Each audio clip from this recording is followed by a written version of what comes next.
Hello everyone. अपने topic respiratory system को आगे कंटिन्यू करते हुए आज हम बात करेंगे रेगुलेशन ऑफ रेस्पिरेशन की। इससे जो प्रीवियस वीडियो था, इससे प्रीवियस जो लेक्चर था, उसमें आपको याद होगा हमने बात की थी ट्रांसपोर्ट ऑफ रेस्पिरेटरी गैसेस। उस पहले हमारी बात हुई थी ट्रांसपोर्ट ऑफ ऑक्सीजन की, और पिछला जो कल का वीडियो था उसमें बात हुई थी ट्रांसपोर्ट ऑफ CO2 की।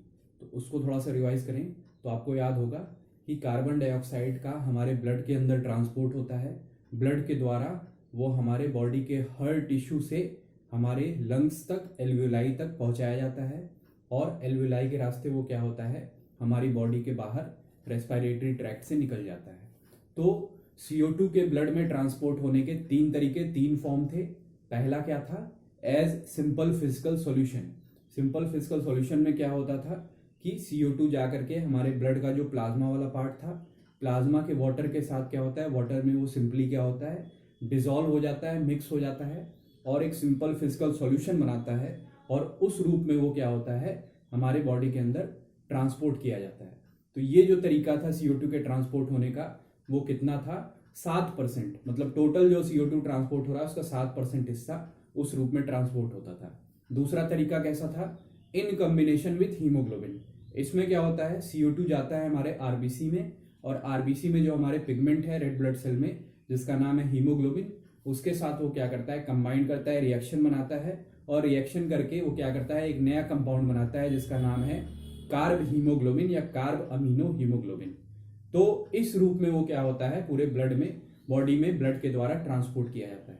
ये जो तरीका था CO2 के ट्रांसपोर्ट होने का, ये कितना था, केवल 30%। 7% उस रूप में सिंपल फिजिकल सॉल्यूशन, और 30% हीमोग्लोबिन के साथ कंबाइन करके। और लास्ट जो सबसे मेन तरीका था ट्रांसपोर्ट करने का, वो कैसा था, बाइकार्बोनेट के रूप में। इसमें क्या होता था, CO2 हमारे प्लाज्मा से निकल के CO2 का कुछ पार्ट किस में जाता था, हमारे रेड ब्लड सेल में, और रेड ब्लड सेल के अंदर वो क्या करता था, RBC के अंदर वो वाटर के साथ क्या करता है, कंबाइन करता है, रिएक्शन करता था, और क्या करता है, एक एसिड बनाता है जिसका नाम है कार्बोनिक एसिड। तो RBC के अंदर जो ये रिएक्शन होता है, इसकी स्पीड आपको बताई गई थी कि काफी रैपिड होती है, बहुत तेज होती है, क्योंकि वहां पे एक एंजाइम प्रेजेंट होता है जिसका नाम है कार्बोनिक एनहाइड्रेस, जो क्या करता है, इस रिएक्शन में कैटलिस्ट का काम करता है और इस रिएक्शन की स्पीड को बढ़ाता है। ठीक है, तो ये जो कार्बोनिक एसिड बना हमारे ब्लड के अंदर, RBC के अंदर, ये कैसा होता है, ये हाईली अनस्टेबल होता है। तो बनने के साथ ही क्या होता है, डिसोसिएट यानी ब्रेक होना शुरू हो जाता है दो चीजों में, एक बाइकार्बोनेट में ब्रेक होता है और दूसरा हाइड्रोजन आयन में। तो यहां से कार्बोनिक एसिड के ब्रेक होने के बाद जो बाइकार्बोनेट निकला, इस बाइकार्बोनेट के रूप में क्या होता है, CO2 हमारे ब्लड के द्वारा ट्रांसपोर्ट किया जाता है। ये जो तरीका है, ये मेन CO2 के ट्रांसपोर्ट होने का तरीका है। 63% CO2 हमारे ब्लड के अंदर इसी रूप में ट्रांसपोर्ट किया जाता है। तो ये रिवाइज हुआ पिछले क्लास का। आज जो हम लोग बात करेंगे, आज का ये टॉपिक हमारा, जो ये रेस्पिरेटरी सिस्टम इतने दिनों से चल रहा है वीडियोस में, और उससे पहले जो कॉलेज जब खुला था उस समय जो क्लास हम लोग कर रहे थे, तो आज इस टॉपिक का ये लास्ट वीडियो है। मतलब आज ये टॉपिक हमारा रेस्पिरेटरी सिस्टम कंप्लीट हो जाएगा। तो आज हम बात करेंगे रेगुलेशन ऑफ रेस्पिरेशन। रेगुलेशन मतलब नियंत्रण। ये जो रेस्पिरेशन की प्रोसेस है, लगातार जो हम ब्रीथिंग कर रहे हैं, सांस अंदर ले रहे हैं और एयर को, सांस को बाहर छोड़ रहे हैं, इसको रेगुलेट करना, ये नियंत्रित कैसे होता है हमारी बॉडी के अंदर, ये आज हम समझने की कोशिश करेंगे। तो पहला पॉइंट देखिए, normal quite regular breathing occurs because of to regulatory mechanism. अब जो नॉर्मल क्वाइट रेगुलर ब्रीथिंग है, लगातार हम लोग क्या कर रहे हैं, नॉर्मली एयर को इंस्पायरेशन अंदर ले रहे हैं और एक्सपायरेशन, लगातार ये प्रोसेस हमारे अंदर चलती रहती है, मतलब हमें सोचना नहीं पड़ता, और लगातार ये नॉर्मल क्वाइट रेगुलर ब्रीथिंग हमारे अंदर, हमारी बॉडी में चलती रहती है। अब ये जो प्रोसेस है हमारी बॉडी के अंदर, इसको रेगुलेट, इसको नियंत्रित करने के कितने मैकेनिज्म हैं, दो तरीके से ये रेगुलेट किया जाता है हमारा रेस्पिरेशन का प्रोसेस। कौन कौन सा है, पहला तरीका आपको दिख रहा है हेडिंग में, पहला है नर्वस और न्यूरल मैकेनिज्म, और दूसरा है केमिकल मैकेनिज्म। तो पहले बात करते हैं नर्वस मैकेनिज्म की। नर्वस और न्यूरल मैकेनिज्म आपको समझ में आ रहा है, मतलब क्या, जो कंट्रोल हो, रेगुलेट हो, किससे, हमारे नर्वस सिस्टम यानी हमारे ब्रेन से। तो ये आप सब लोग जानते हैं कि हमारी बॉडी का जो भी ऑर्गन होगा, जो भी सिस्टम होगा, जो भी प्रोसेस, जो भी फिजियोलॉजी हमारी बॉडी के अंदर चल रही है, उसको रेगुलेट नियंत्रित करने का काम किसका है? हमारे ब्रेन का। तो यहाँ पे जो रेस्पिरेशन का प्रोसेस है वो भी हमारे ब्रेन से कंट्रोल होता है। ब्रेन में कहां से, वो हम देखते हैं। देखिए पहला point, it includes respiratory centres, afferent nerves and efferent nerves. अब नर्वस मैकेनिज्म के द्वारा जो हमारा रेस्पिरेशन का प्रोसेस है वो कैसे कंट्रोल होता है, इसके अंदर तीन चीजें आती हैं। कुछ रेस्पिरेटरी सेंटर्स होते हैं, कुछ केंद्र होते हैं हमारे ब्रेन के अंदर, ब्रेन के पार्ट में, जो क्या करते हैं, इस प्रोसेस को कंट्रोल करते हैं। और इसके अलावा नर्व्स होते हैं। नर्व्स दो तरीके के हैं, आपको पता होगा, आफरेंट और इफरेंट। आफरेंट को हम लोग सेंसरी और इफरेंट को मोटर नर्व के नाम से भी जानते हैं। मतलब ब्रेन का काम क्या है? ब्रेन का काम है वहां से कंट्रोल करना, रेगुलेट करना। वो क्या करेगा? वो सिग्नल भेजेगा। अब ये सिग्नल उस पार्ट तक, उस ऑर्गन तक पहुंचाने का काम किसका है? नर्व्स का। तो आफरेंट नर्व क्या है? सेंसरी, जो किसी पार्ट से, किसी ऑर्गन के बॉडी पार्ट से सेंसेशन को कहां पहुंचाती हैं? हमारे ब्रेन तक पहुंचाती है। और इफरेंट क्या करती हैं? वहां से क्या एक्शन लेना है, वो मोटर वहां से एक्शन को लेकर के उस पार्ट तक लाती है। तो सेंसरी आफरेंट का काम क्या है? ब्रेन तक सिग्नल पहुंचाना, और इफरेंट का वहां से ब्रेन से उस पार्ट तक क्या एक्शन करना है, ये करना। तो ये तीन चीजें हैं जिनके द्वारा, नर्वस मैकेनिज्म के द्वारा रेस्पिरेशन कंट्रोल किया जाता है। नेक्स्ट पॉइंट, अब हम इसके हेडिंग में देखिए बात करेंगे। हेडिंग दिया हुआ है रेस्पिरेटरी सेंटर्स।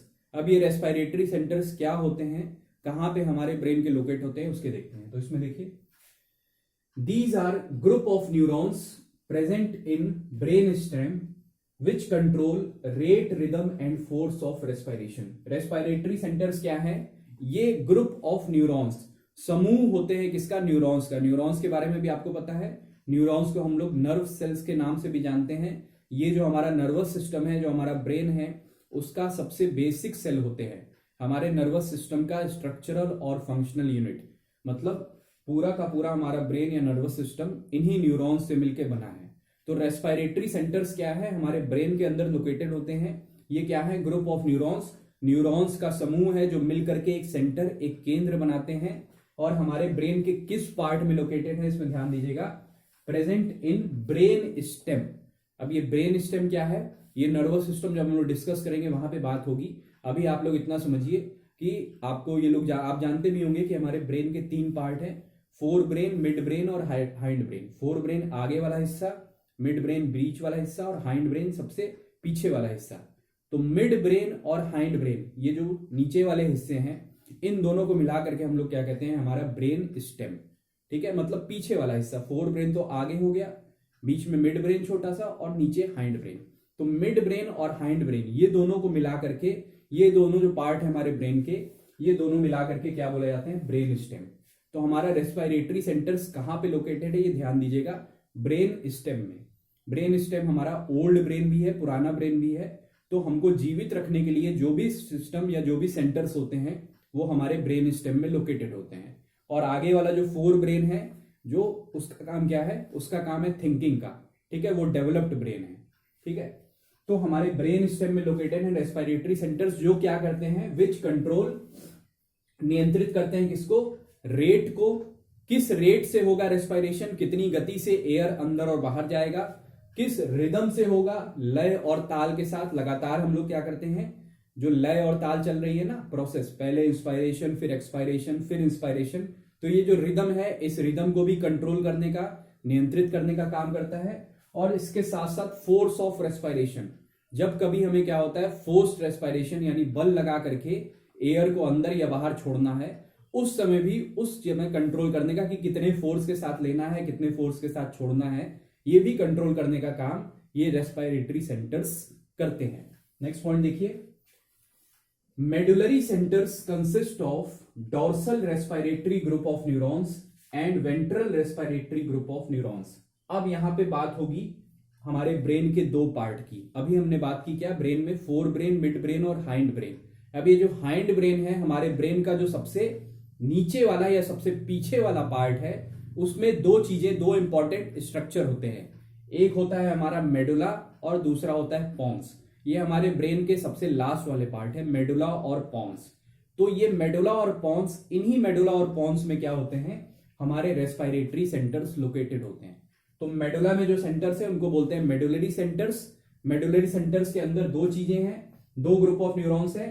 पहले को बोलते हैं dorsal respiratory group of neurons और दूसरे को बोलते हैं ventral respiratory group of neurons. ये वही रेस्पिरेटरी सेंटर्स की अभी जो बात हुई क्या है, ग्रुप ऑफ न्यूरॉन्स।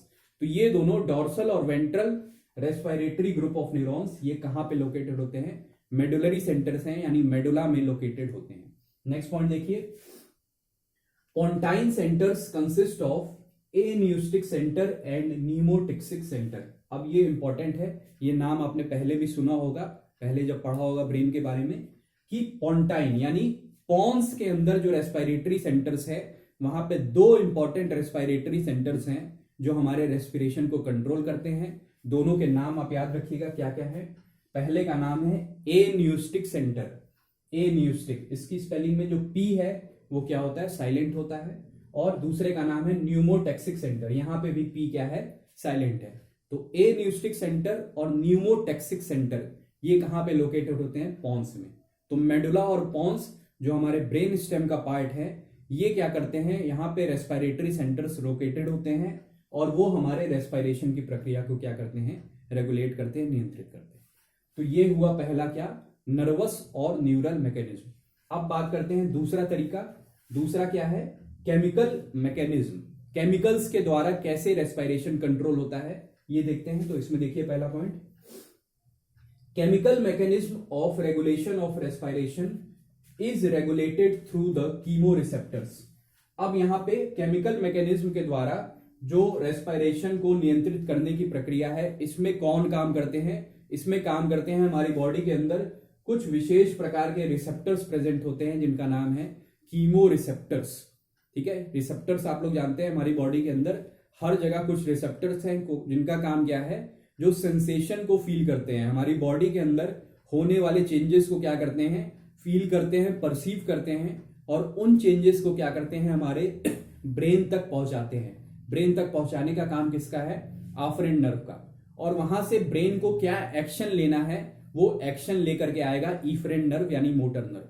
तो ये रिसेप्टर्स हमारी बॉडी के अंदर हर जगह प्रेजेंट होते हैं। ठीक है, स्किन में भी कुछ रिसेप्टर्स होते हैं, अलग अलग जगह पे टेम्परेचर के लिए अलग रिसेप्टर्स होते हैं, थर्मल रिसेप्टर्स।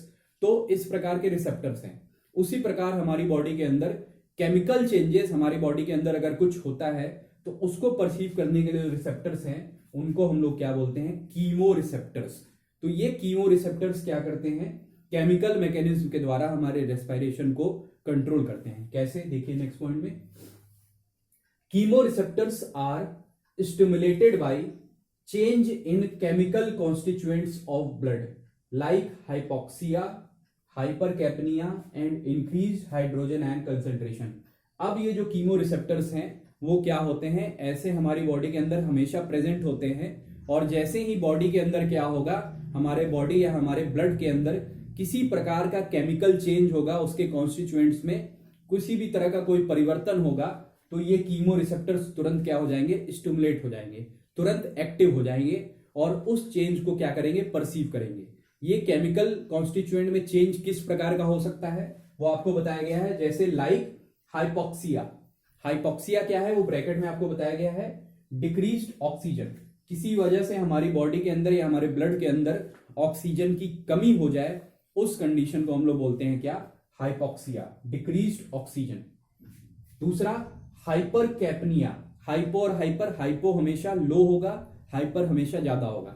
हाइपरकैप्निया का मतलब क्या है, बढ़ जाना। हमारी बॉडी के अंदर CO2 कार्बन डाइऑक्साइड या हमारे ब्लड के अंदर CO2 का कंटेंट क्या हो जाए, अगर बढ़ जाए, उस कंडीशन को हम लोग बोलते हैं हाइपरकैप्निया। तो या अगर ऑक्सीजन कम हो जाए या CO2 बढ़ जाए। या तीसरा क्या है, इंक्रीज हाइड्रोजन आयन कंसंट्रेशन, या हाइड्रोजन आयन का कंसंट्रेशन हमारे ब्लड के अंदर या बॉडी के अंदर अगर इंक्रीज हो जाए।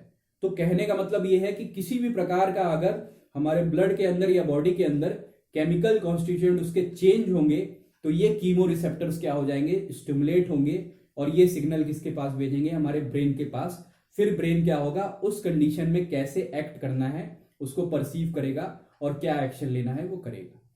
ओके, तो ये दो तरीके थे, नर्वस मैकेनिज्म और केमिकल मैकेनिज्म, जिनके द्वारा रेगुलेशन ऑफ रेस्पिरेशन, रेस्पिरेशन की जो नॉर्मल क्वाइट रेस्पिरेशन लगातार जो प्रोसेस हमारे जीने के लिए जरूरी है, अति आवश्यक है, इसको नियंत्रित करने का काम किसका है? इन दोनों मैकेनिज्म के द्वारा ये नियंत्रित होता है। तो रेस्पिरेटरी सिस्टम का जो हमारे टॉपिक ये इतने दिन से चल रहा था, आज ये समाप्त हो गया, आज ये फिनिश हो गया।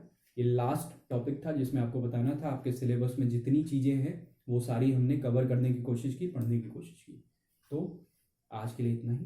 Thank you.